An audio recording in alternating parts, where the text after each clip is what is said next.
All right, people, what did I just say? Sit the fuck down.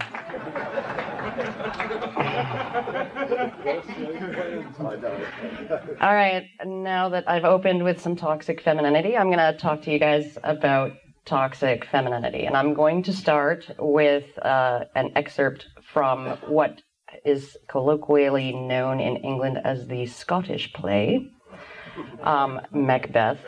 I said it, I'm sorry. It's bad luck, I know. And here we go. Were you drunk when you seemed so hopeful before? Have you gone to sleep and woken up green and pale in fear of this idea? From now on, this is what I will think of your love. Are you afraid to act the way you desire? Will you take the crown you want so badly, or will you live as a coward, always saying, I can't, after you say, I want to? You're like the poor cat in the old story. To which Macbeth said to his wife, please stop. I dare to do only what is proper for a man to do. He who dares to do more is not a man at all. She replies, if you weren't a man, then what kind of animal were you when you first told me you wanted to do this? When you dared to do it, that's when you were a man. I have suckled a baby, and I know how sweet it is to love the baby at my breast. But even as the baby was smiling up at me, I would have plucked my nipple out of its mouth and smashed its brains out against a wall if I had sworn to do that the same way you have sworn to do this. So, that's some nice shaming language there. And you know the end of the play. You know what happened. All ended in disaster. So, toxic femininity, what is it? And maybe the best place to start would be toxic masculinity. And how would your average feminist define that? She'd almost certainly say that it's not the notion that all men are toxic or all masculine traits are harmful to men or others. They would instead define it as a complex of harmful ideals, expectations, and behaviors intrinsic to masculinity and supported by culture that are encapsulated in the phrase, patriarchy hurts men too. To quote the website Geek Feminism, which was the first Google hit I got when I searched Toxic Masculinity 101, it is a set of socially constructed attitudes that describe the masculine gender role as violent, unemotional, sexually aggressive, and so forth. Geek Feminism is an interesting website in the number and degree of its contradictions of itself. So we're going to look at some of their examples of toxic masculinity. The first on the list is the pervasive idea of male-female interactions as a competition rather than cooperation. And I don't know about you, and I'm not as traditionalist as a lot of people are here, but the basis of traditional gender roles was always one of complementarianism, not competition. If toxic masculinity, if the idea of male-female interactions are competition, I wonder who came up with that. The majority of both men and women in traditional societies in our past and today, in other parts of the world, they tend to share the outlook that men and women are different, that they play different roles, and they should not be in competition with each other. You can see it reflected in biblical verses, love, honor, and obey versus love, honor, and cherish. And oh boy, the feminists really did not like that word obey. And it's pretty much gone now from most wedding ceremonies. The admonition to obey husbands was considered demeaning, subjugating, and oppressive. But there's another side to the equation. Ephesians 5:25. Husbands, love your wives as the Messiah also loves his church and gave himself up for her sake. In other words, you should be prepared to die for her. For centuries, these roles of men and women were taken as a given. And then in 1848, a group of angry, mostly privileged, mostly upper-middle-class white women descended on the town of Seneca Falls in New York State and produced a list of grievances, essentially declaring war on men. In it, they describe the history of humanity as one of repeated injuries and usurpations by man against women. And in response to this growing trend of feminism, the Anti-Suffragette League of Illinois in 1909 had this to say to their legislature: "It is our fathers, brothers, husbands, and sons who represent us at the ballot box. Our fathers and our brothers love us. Our husbands are our choice and are one with us. Our sons are what we make them. We are content that they represent us in the cornfield, on the battlefield, and at the ballot box, and we them in the schoolroom, at the fireside, and at the cradle." Such an attitude of cooperation rather than competition requires a great deal of respect and trust. Trust for the man in your life and trust for the woman in your life, and a spirit of mutual human destiny whereby it is understood that any harm to a woman will be felt as a harm to the men in her life, and any harm to a man will be felt as a harm to the women in his life.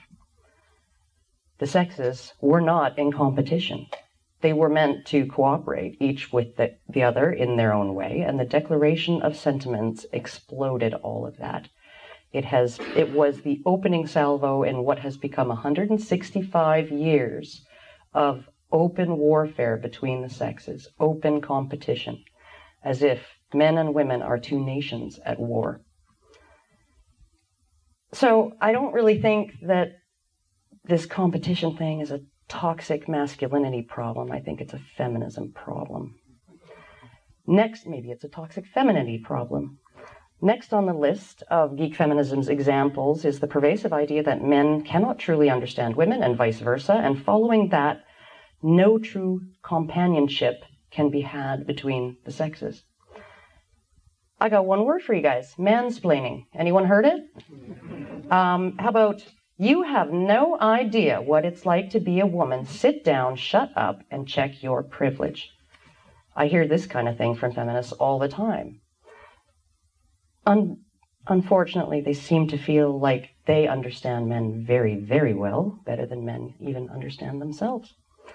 I hear lots of talk about women's common lived experience, sisterhood, women's ways of knowing, women being able to bring something different to the table on corporate boards and in politics, as if men are simply incapable of understanding women's interests or properly representing them. And I hear it all from feminists, all of it. Moving on, we have the idea that a real man cannot be a victim of abuse, or that talking about it is shameful. That's toxic masculinity, isn't it, Aaron? Oh, yeah. You're all familiar with that subject, so I'm not going to go down the roster of how completely, I'm not going to use a bad word, insane that is, the idea that that's toxic masculinity. Feminism's paradigm of domestic abuse or sexual abuse is such that men find it impossible to come forward and tell people about their victimizations. And if you challenge their attitudes in any real way, you're probably going to get called a whiny crybaby loser who lives in his mother's basement and can't get laid. You're not a real man. Isn't that interesting? This one, men are just like that. Real men are keenly interested in sex. They want to have sex and are ready to have sex most, if not all, the time. And here I'm just going to quote from Mary Koss's justification for excluding forced envelopment from the category of rape in the CDC's National Intimate Partner and Sexual Violence Survey. And I'm just going to quote a little piece of it. "Although men may sometimes sexually penetrate women when ambivalent about their own desires." That kind of sounds like she's saying, well, he wanted it. He just didn't realize it. Just didn't know it at the time, but he pretty much wanted it. So, here's another one. Though not reinforced much in fictional media, in real life it's widely expected that a man would abandon his pregnant girlfriend and is and or unwilling to take care of the child, take responsibility. And that's an interesting one, since the primary function of patriarchy and traditional marriage has never been to subjugate women. It has always been to accurately identify the fathers of children and hold those fathers responsible for them and their mothers. financially and practically. You know, shotgun weddings, he'll do his duty by her, right? All of that's fallen apart in the age of feminism. All that's gone. Then there's the fact that our entire legal and bureaucratic structure around men and family is poised, with feminist approval, to assign and enforce the only traditional patriarchal paternal responsibility feminists are interested in. Give me the money. Even on men who did not consent to become fathers, and appallingly, even on men who did not consent to the sex that made them into fathers. Such as one boy in the US who was 15 years old and was statutorily raped by an adult woman. And after she had served her 2-year sentence, when she got out of prison, she managed to get custody of the child back from her sister and went on welfare, and the state sued him for child support and they garnished his paper route. Yeah, nice. The hard and statistically supported truth is that non-custodial mothers, though less numerous overall, are more likely than non-custodial fathers to be in arrears on child support, are more likely to refuse to pay it altogether, and are at the same time much less likely to be jailed for it.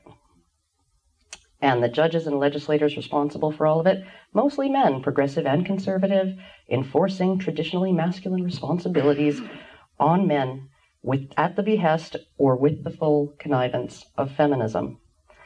I don't know if any of you remember Barack Obama's Father's Day address a few years ago where he chastised black fathers for being deadbeats. I'm only surprised he didn't wear a "This is what a feminist looks like" t-shirt when he did it. The masculinity men expect from each other and have for millennia is one that rigidly enforces paternal responsibility. Meanwhile, there are hundreds of thousands of fathers across the West, partly maybe entirely due to feminist advocacy and feminist lobbying and policymaking, who are financially supporting children while simultaneously being denied reasonable access to them by their mothers with a tacit support of lackadaisical, apathetic family courts who cannot profit from enforcement of access the way they can profit from collection of child support. And what does feminism have to say about fathers' rights groups? That they're an abusers' lobby campaigning for more effective paternal custody and access rights, not out of love for their children or a sense of responsibility to provide them with nurturance and support, but out of a desire to abuse and harass their estranged spouses and children and to get out of paying child support. I seem to be seeing a bit of a pattern here. The idea being that toxic masculinity is just what feminists think men are like. If they oppose toxic masculinity because patriarchy hurts men too, and they want to challenge the attitudes that lead to it, they probably wouldn't be among the worst offenders when it comes to enforcing, endorsing, and normalizing those norms, would they? Think about it. Even Fox News will admit that men get a shit deal in family court, that they too often lose meaningful relationships with their children for no good reason. It's only feminists who claim that men fighting for the right to see their children on a regular basis are probably violent abusers who are only attempting to avoid their proper financial paternal responsibility by faking a greater interest in a day-to-day caring role. So down we go into this mess. What feminists claim are the expectations that real men should be violent, unemotional, and sexually aggressive, we will look at in other terms. Men are expected to be competent actors. Violence is a form of action. Sexual aggression, or in less extreme terms, sexual proceptivity, is a form of action. And emotional mastery, despite all that blather feminists go on about, women's greater emotional intelligence, competence is mastery of your emotions, not vomiting them all over everybody around you.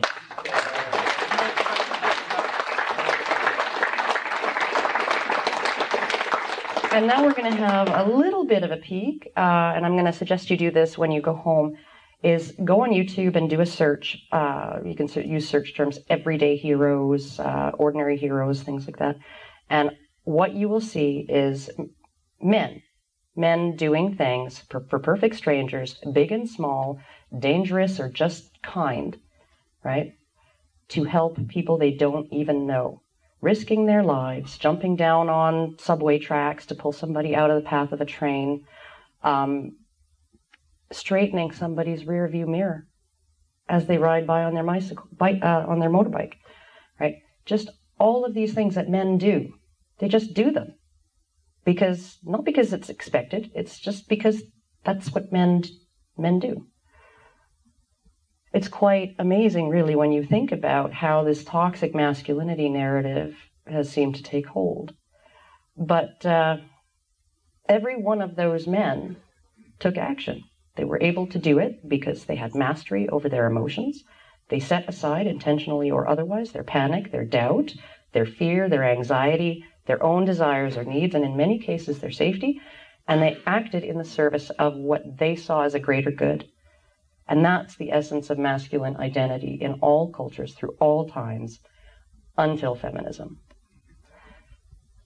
The ability to master one's own fears and doubts and take action, whether it's to track down an outlaw, murder a rival, avenge a loved one, save a stranger, stand fast on a battlefield, take responsibility for a female partner's well-being, or even transforming your own rape into a notch on your belt just to convince yourself that you were the one who acted and you were not acted upon.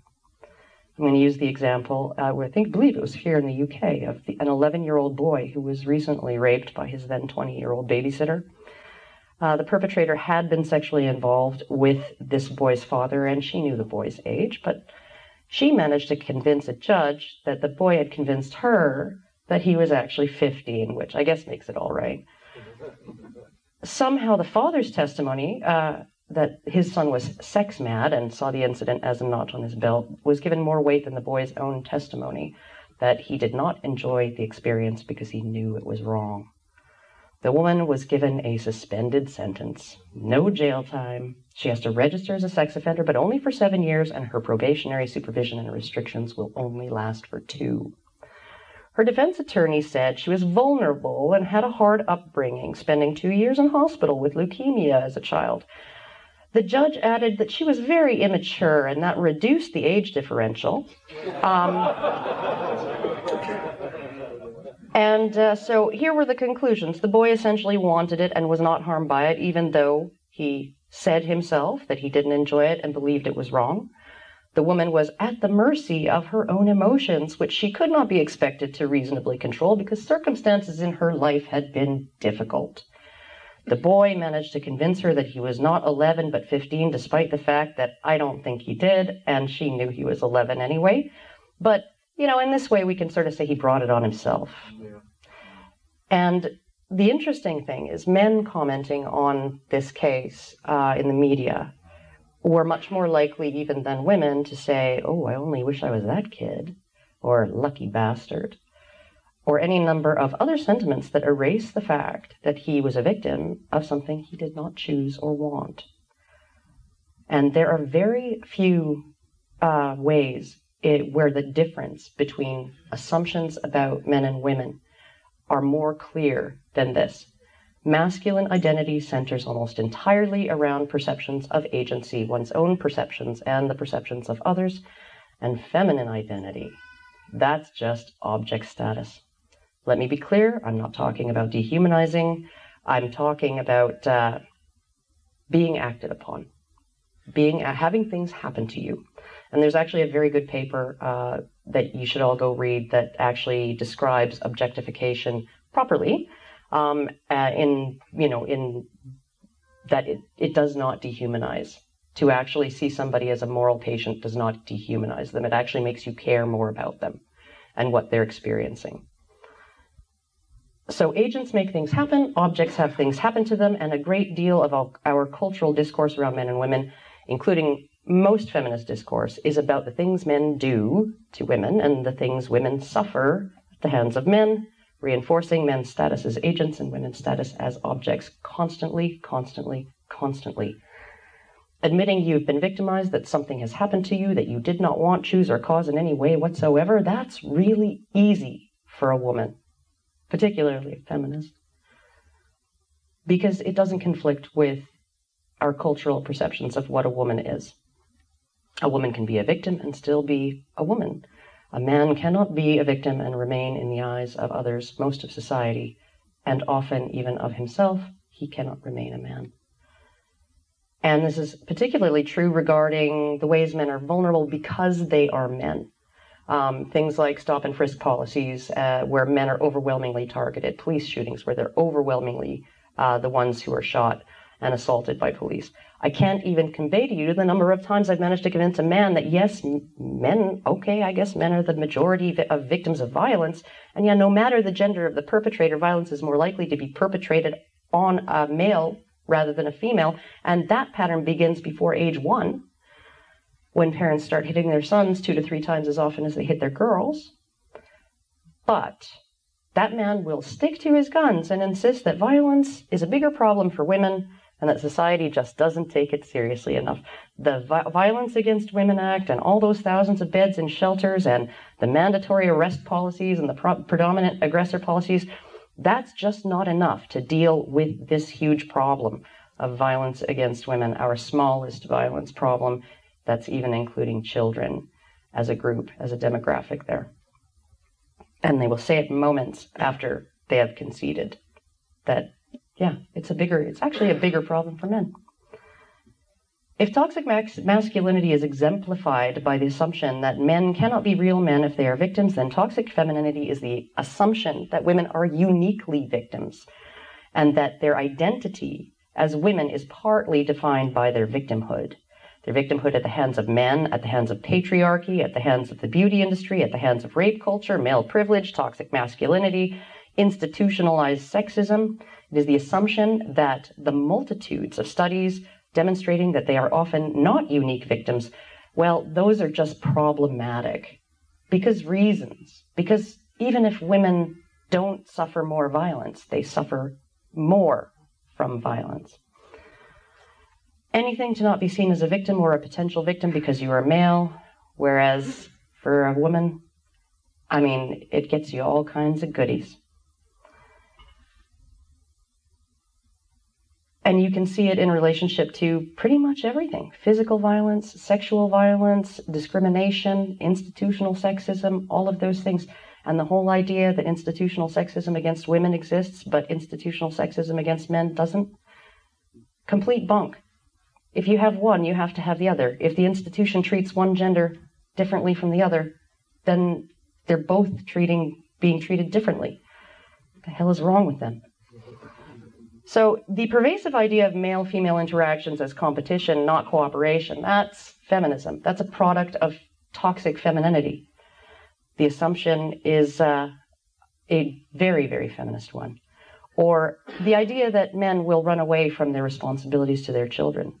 Well, that's a feminist idea too. Yet, what do we hear? What do we hear constantly? We hear that he got her pregnant, right? Like his ejaculation was more powerful than the entire sequence of decisions that she gets to unilaterally make as to whether she's going to bring that child into the world. You know, what he did, you know, through the massive patriarchal power of his, I don't want to get too gross, you know, is way more power than all of her unilateral power of decision following that act. And we are forcing men into the role of active agent when we do that, and we are forcing her into the role of an object who had no choice, could do nothing, you know, nothing differently. It just happened to her. So here we kind of come full circle. Much of toxic masculinity is based on the assumption that men are agents. Toxic femininity is the assumption that women are objects. And we don't want, and feminism definitely doesn't want, because object status for women gets you the goodies. They really don't want to let go of that. So I'm about to close here because I'm running out of time. And but I would just essentially I'm gonna read the last bit here, Lady Macbeth, because you know all what happened. That was an example of toxic masculinity, femininity. It was a woman. She was hungry for power and for status above her own. And she goads her husband to murder the king. She goads him through shame. She goads him by revoking his man card. And at the end, she even goads him by telling him she's more of a man than he is. You know, more honorable in her promises, more willing to sacrifice something dear to her to preserve that honor. Shakespeare knew men and women at least that well, but I often wondered if his view of Lady Macbeth was kind of rosy. Later in the play, driven mad by guilt over her role in the murder of King Duncan, she commits suicide. She takes responsibility. It's shocking. And I've always wondered if a fan fiction alternate ending would be more fitting, you know, where she feels no guilt and she's just there standing on a field of the dead and dying, her own husband among them. And you know what she would do? She'd just go and attach herself to the next nearest powerful man and tell him a sob story about how her husband just didn't know how to love her right and he probably beat her. And, you know, because why would Lady Macbeth do this? Why would I think she would do this? Because she can. Yeah. Thank you.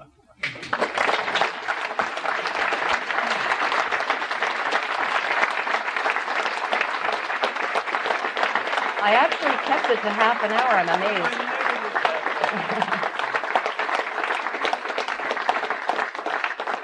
All right.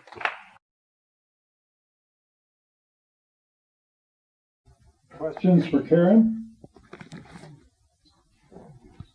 Or, you know, if you just want to give me some empty flattery, that'd be good too.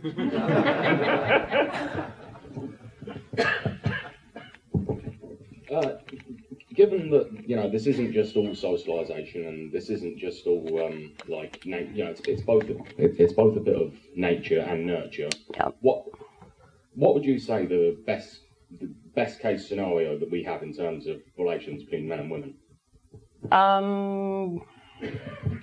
Well, if we're ever going to get back where we were, I think it would probably take an entire, like, sort of socioeconomic collapse. As Janet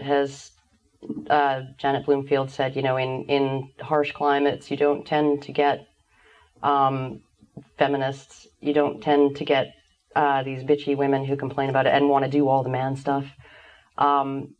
So well, yeah, but you don't like live on a frontier or anything. You don't have bears walking around digging up your tulip bulbs in your front yard. Oh, you got bears walking around, but not in the city. You know, and you go to the grocery store and buy packets of nice packaged meat, you know, and you didn't have to see the animal die. You didn't have to see what it, you know, and you didn't have to clean up all of the blood, and you didn't have to do any of that. When you live in a culture where things are much more harsh, whether it's in the Middle East or whether it's, you know, up north in the Yukon Territory, Northwest Territories, and in Alaska, you don't see the kind of competition going on between men and women. You see a lot more cooperation because women really don't want to take on those roles. This is why feminism emerged first among the upper and upper middle classes. Most women weren't saying, I want to work in a coal mine just like my dad. They were saying, I want to be a barrister just like my husband. And it's unfair that I can't be, even though in a lot of cases they actually could. But yeah, so I think that we are on this is the cascade effect, you know, where it's just going to get worse and worse and worse before it gets better, I think, unless maybe if Erin has magic powers or something and she can just zap every feminist's brain on the planet. And then maybe we'd start making some sense again, but yeah. Sorry to bum you out.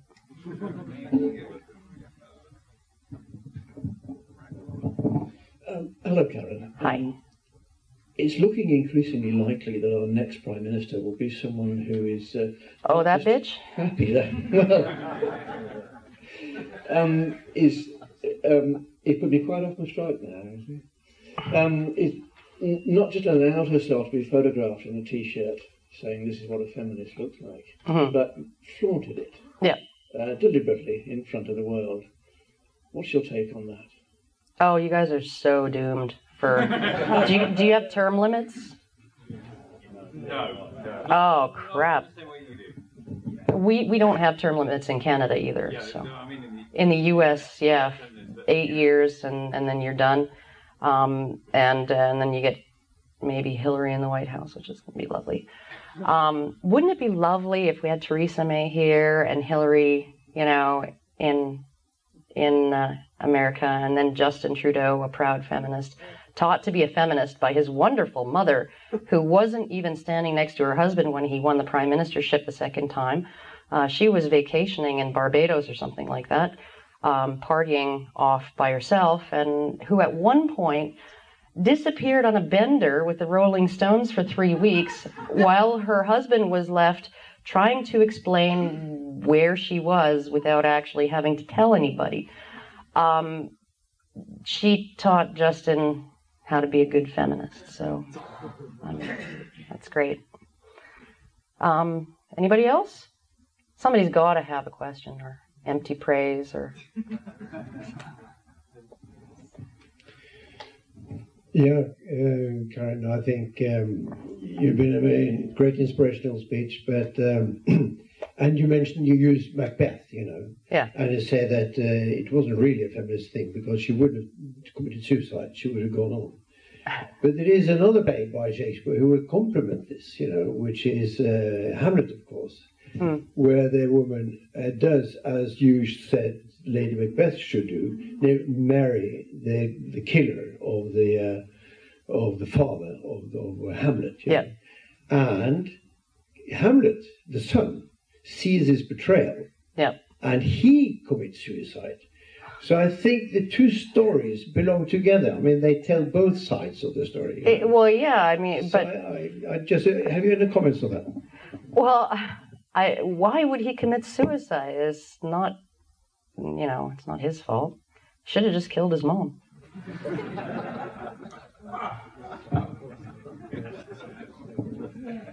Hi, I'd be interested in your take on the feminist attitude, which seems to be complete separation of men and women, and their support, if you like, for the homosexual industry, and also your views on the MGTOW movement as a way of challenging this. Well, feminists, it's really interesting because every time somebody talks about men's higher sex drive and stuff like that, I think, okay, but it's feminists who can't live without sex. They got to do the political lesbianism as part of their separatist stuff, whereas the MGTOW are they just don't really, have much to do with it. It's not like they become politically gay. But I think MGTOW are a little bit different because what was happening with feminism was they were taking those sort of complementary roles that worked. They maybe needed to be renegotiated for modern times, but they worked really well in the past. And they were going into it was what reason would you have to become a lesbian separatist? There's plenty of reasons to become a MGTOW. And frankly, I don't know how up to date you are on the feminism's relationship with the LGBT agenda, but they've decided that gay men are misogynist now. So, yeah. And that they are privileged, and so they're at the bottom of the progressive stack, even though they're the ones most likely to be, second most likely to be actually violently assaulted because of the fact that they're homosexual. Transgender people are actually the most likely to suffer violence, but then the next one up is gays. Lesbians, other than them hitting each other, it's they're pretty much accepted in society. Nobody's jumping out of a pickup truck and tying them to the bumper, like they used to do with gay men sometimes. So, it's a really silly thing. It's like absolutely bizarre. So. Hi, Karen. Thank you for your talk. I really enjoy your work. I've got a friend who's my age, who's 23. Mm-hmm. He's getting married next weekend. Do you have any advice I could give him about how not to get screwed over in a divorce or? Did he get a prenup? It's not too late. Even though they can usually throw prenups out if they think that they're unfair. But I would have told him, don't ask her to marry you. What's wrong with you? The moment you get married, you have less sex anyway, as a couple, right? You know, like you're not even getting married for sex now, because the moment she's got you locked in, she doesn't feel like she has to do any work to keep you, right? So the blowjobs go away, and you know it's off with the makeup, on with the pounds, and you know she's fine. Like she's just happy. You're stuck. So I'd just like to just pass my condolences to your friend, and tell him better luck next time. Because, yeah. Not so much a question as more an answer to a question that I keep getting asked, just like yesterday from Paul. Why I am a men's rights advocate as a woman, and I find that a very strange question because I honestly find the things that feminists, they always talk about women empowerment, but I don't find what they are saying empowering. I find what you are saying, I find that empowering as a woman. Well, thank you. I come from a family where whining was not tolerated, and you know, my dad's sort of mantra was, if there's no blood, it doesn't hurt, and if I bonked my head, he'd just say, "What's wrong with you, bohunk?" Yeah, my mom's Ukrainian, so he used to call all of us affectionately bohunk. Like he was caring, he was loving, he was wonderful to spend time with, and very nurturing. But he just did not tolerate, and neither did my mother, that kind of mentality of, you know, I want people to feel sorry for me, and you know. So she would say, "Okay, you're the doctor now. You're getting your toe stitched up. Everybody knows it hurts. I know it hurts. The doctor knows it hurts. You can be quiet now, and you'll do it unless you want the doctor to be too distracted and stitch your toe to your head." So that was, I think actually a lot of girls could use a lot more of that than what they get right now. So.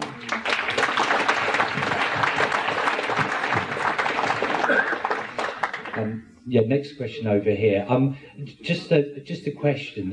Given you know radical Islam and how that treats women or views women, why is it that feminists don't actually criticise radical Islam? You never hear anything. I think Muslim women would be very pissed off at them because in some ways Muslim women have a very, very sweet deal.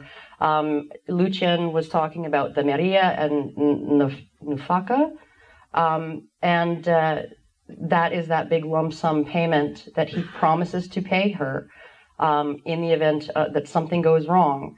So, I mean, even in the Islamic world where women have to show cause to divorce, whereas men don't, a man just can say, I divorce you 3 times and it's done. You still have about 70% of divorces being brought by women. In Iran, one of the causes that you can have to file for divorce as a woman is if he has a job that you find humiliating. You know, there are provisions in the family law under Sharia to deal with domestic violence against women. They don't treat it as a criminal thing, but they do have, if the situation in the household, I think this is almost exact wording, if the situation is in the household is such that the wife is at risk of physical or financial injury or injury to her dignity, she can go and live in a separate residence at his expense, including servants if she's gotten accustomed to them, and she doesn't have to go home, right? Unless a court orders her to do it. And one thing Lucian didn't mention, because he probably doesn't know this, is because it's the man's job, full job, she gets to keep all of her money if she works. She doesn't have to spend it on anybody but herself, and she doesn't have to spend any of it on herself because it's her husband's responsibility to pay for her anyway. For all of her needs, but because it's his responsibility to pay to feed the children, she can demand a wage from him for breastfeeding her own kids, and she will get it.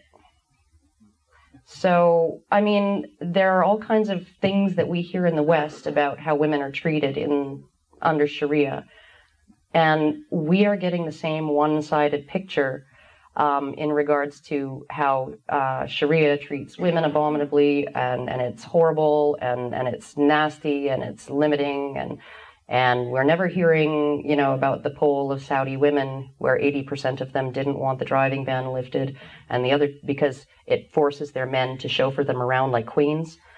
And boy, if there isn't a man to drive you where you want to go, there's going to be hell to pay in that household.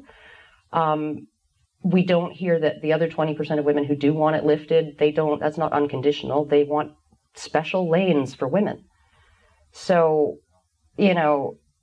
it's kind of like women's suffrage. It was pretty much the same afternoon. They all agreed that they wanted it. That was when they got it. But up until, that 11th hour, 70% of women were saying, no, we don't want it. There was a British politician, I forget who said, I've never seen a case in history where I would be asked to give a right to someone, to a population totally indifferent to it. Here I am it's being demanded of me to give that right to a population that vehemently does not want it, right? Being agitated for by a small minority of self-interested women who didn't even want the vote for all women, most of them. They wanted to vote for wealthy women. So, yeah. I think we're going to have to make this the last question. Better make it a good one then. I'm not quite sure how to word this. In feminist propaganda, there's always the teach men not to rape. On the flip side of that, I've got 2 daughters. As a parent yourself, have you got any way that you would recommend parents teach their daughters not to falsely accuse men of rape?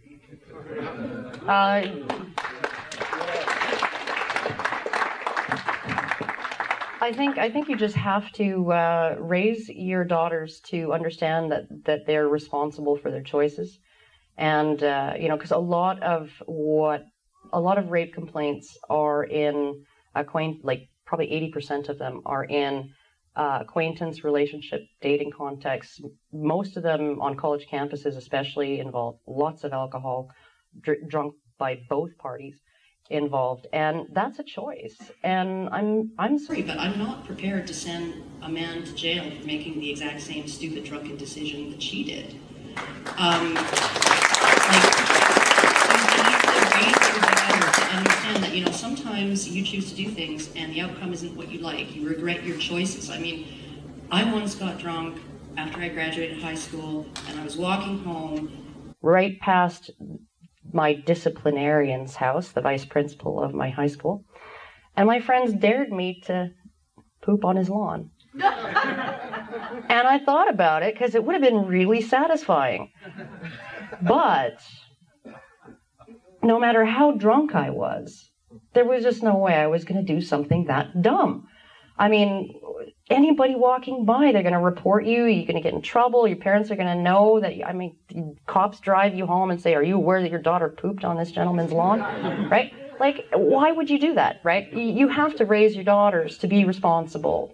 And because there is I think, a biological urge to offload responsibility on, that women have naturally, I think you have to spend more time sort of imposing that, because you have this Greek chorus flying all around her head telling her nothing's ever your fault. You're going to have to work really hard at it. I would just, that's what I would do. And when you raise a daughter responsibly, she's not going to do something stupid like that, like accuse a man of rape falsely. So. Okay. Thanks, Karen. Ladies and gentlemen, Karen Straughan.